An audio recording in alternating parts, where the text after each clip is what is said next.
تعال اخدكم لمكان من اجمل الاماكن اللي شفتها في حياتي. يلا بينا هنمشي في وسط الغابة شوية كده ونوصل على طول. بس واخيرا وصلنا مكان بعيد عن كل الدنيا والدوشة والزحمة، مفيش شبكة انترنت، مفيش نت، مفيش شبكة اتصالات، مفيش اي حاجة.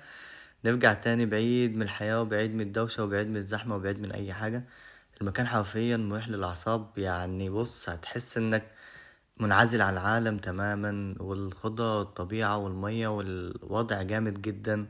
بص المنظر سبحان الله، من أجمل الأماكن اللي شفتها في حياتي يعني ما طلعتش بقى ألمانيا، المكان ده في ألمانيا.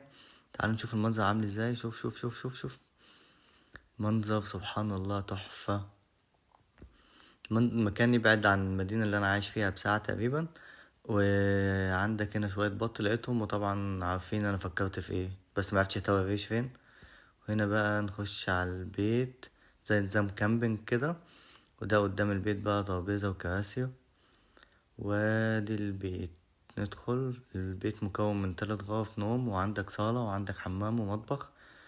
بس المكان حرفيا تحفة، يعني بيشيل لحد 6 أفراد. وعندك كل حاجة، مش هتحتاج أي حاجة غير هتجيب أكلك وشربك معاك. عندك بوتاجاز، عندك تلاجة، عندك غسالة أطباق. حتى كل حاجة هتحتاجها تطبخ فيها. هندخل بس نشوف الحمام عامل ازاي. ماشي حاله، يعني مش صغير. بس المكان فعلا تحفة. لو جماعة شوية صحاب مع بعض، وجماعة من 6 أفراد ممكن. كل اتنين يقعدوا في أوضة. دي أول أوضة للمعيشة، يعني أول أوضة للنوم. وعندك هو دولاب صغير. تخش على الأوضة التانية، دي بسريرين، كل أوضة بتشيل فردين. وادي الأوضة التالتة، سرير كبير. المكان من بره ما يوحيش إن هو بالمساحة دي أو بالجمال ده. وعندك هنا هتلاقي كل حاجة محتاجها، معالق، شوك، سكين، حلل، مش هتحتاج أي حاجة. حرفيا انت هتلاقي كل حاجة انت محتاجها. بتجيب بس أكلك وشربك معاك وعيش يا معلم. وهنا بقى لقينا شواية، وطالما في شواية يبقى لازم نشوي يعني. ما ينفعش من غير شواية. المكان بصراحة جامد والجو كان جميل، فهتستمتع حرفيا. وهنا بقى احلى صباح الخير عليكم بالسجرتاية بقى والقهوة والقعدة الحلوة، متحلاش من غير قهوة وسجرتاية. الدماغ العالية والروقان وكل حاجة حلوة.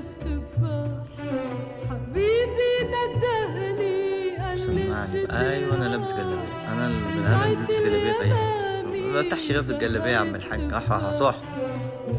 بص المكان والمنظر بقى، وتقعد تسمع اغاني كده على الصبح تروق الدنيا. تشرب احلى كوباية قهوة في الدنيا، في احلى منظر. تعيش مع الأجواء، ولا صداع ولا دوشة ولا كلاكسات ولا عربيات ولا عيال ولا أي حاجة. حرفيا المكان مش غالي.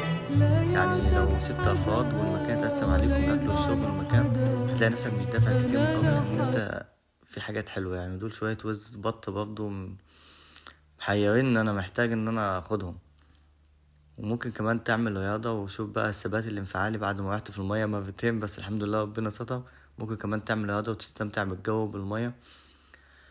وده يا شباب كانت التجربة اللي أنا قضيت فيها اليومين اللي فاتوا، كنت حابب أشاركها معاكم. عايز رأيكم.